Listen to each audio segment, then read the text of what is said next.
আল্লাহ তাআলা কোরআন মাজিদে সূরাতুল বুরুজের 11 নম্বর আয়াতে আমাদেরকে জান্নাতের খবর দিয়েছেন। তিনি বলেছেন, ইন্নাল্লাযীনা আমানু, নিশ্চয়ই যারা ঈমান আনে, ওয়া আমিলুস সালিহাত, এবং নেক আমল করে, লাহুম জান্নাত, তাদের জন্যই জান্নাত। সুবহানাল্লাহ। যারা ঈমান আনবে এবং নেক আমল করবে, আল্লাহ তাআলা তাদেরকে জান্নাত দেবেন। এখন জান্নাত পাওয়ার জন্য ঈমানও আনতে হবে, নেক আমলও করতে হবে। ঈমান কি, নেক আমল কি, এটা আগে বুঝবেন, তারপরে করবেন। আপনি যা করেন আপনার মন বলে ভালোই তো করছি, এটার নাম নেক আমল নয়। মাগরিবের ফরজ কয় রাকাত? কেউ যদি 4 রাকাত পড়ে নেক আমল হবে?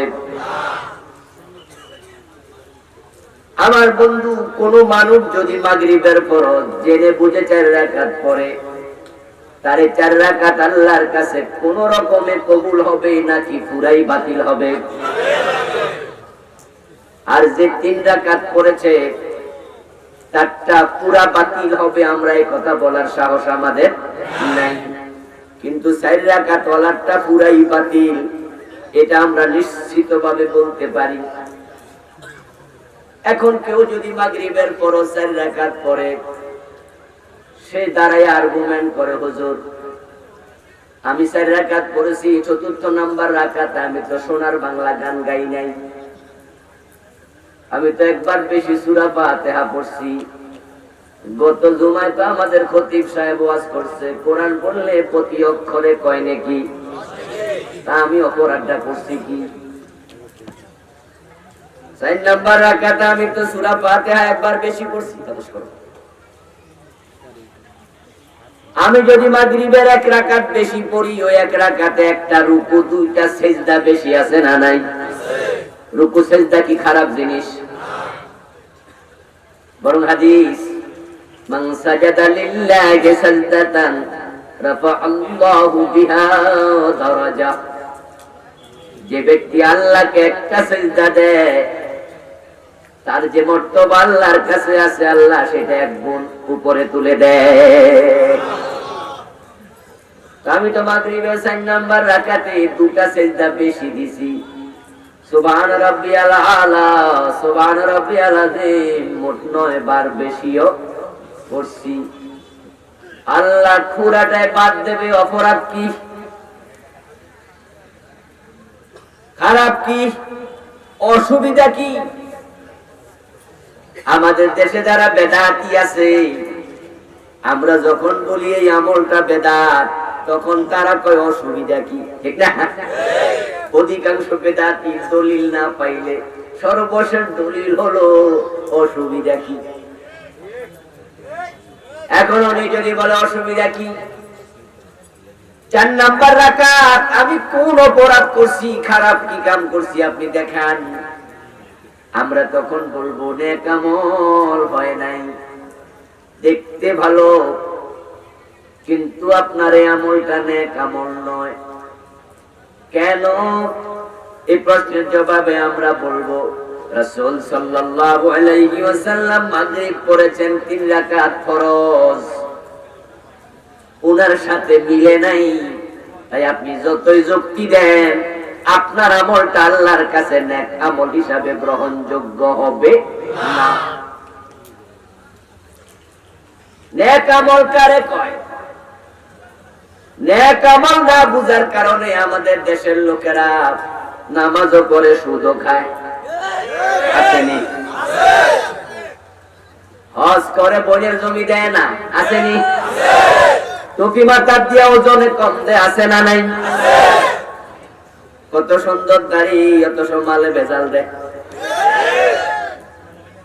হজ করছে 3 বার, গায়ে পাঞ্জাবি আছে, গাই গরু বাজারে বিক্রি করতে নেয় আর দুদিন আগ থেকে বাছুরে দুধ খাওয়ায় না, ওলানটা ফুলাইয়া ধোঁকাবাজি করে, এমন না এমন হাজি গাজিও আছে না না আসেনি? এক আমল বোঝা নাই,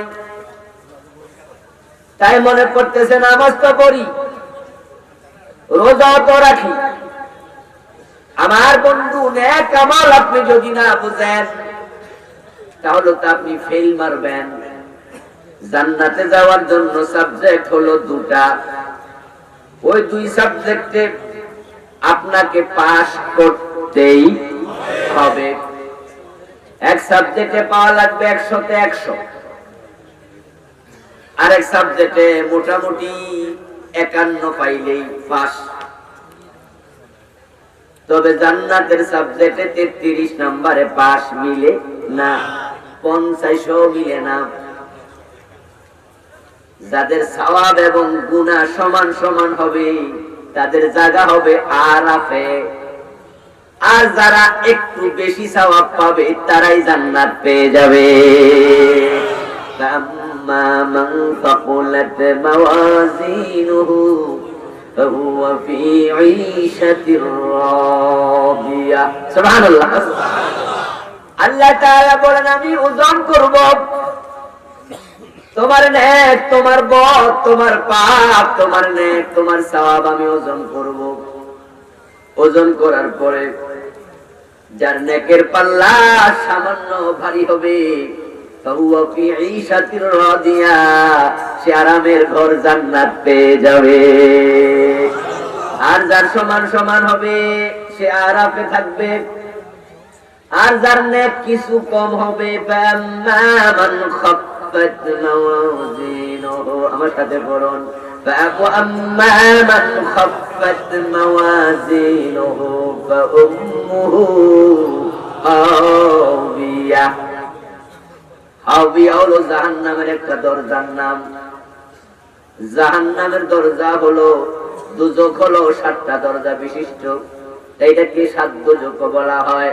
জাহান্নামও একটা, লাযা, হুতামা, সাঈদ, সাকার, জাহিম, হাওিয়া।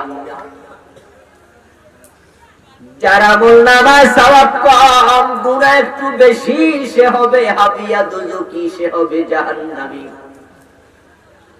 তাহলে দ্বিতীয় সাবজেক্ট নেক আমল, ওইটাতে পাওয়া লাগবে 50 নাম্বারেরও একটু বেশি। আমরা যারা আজকের মাহফিলে আছি, কার কার আমলনামায় গুনাহ নাই হাত তোলা দেন।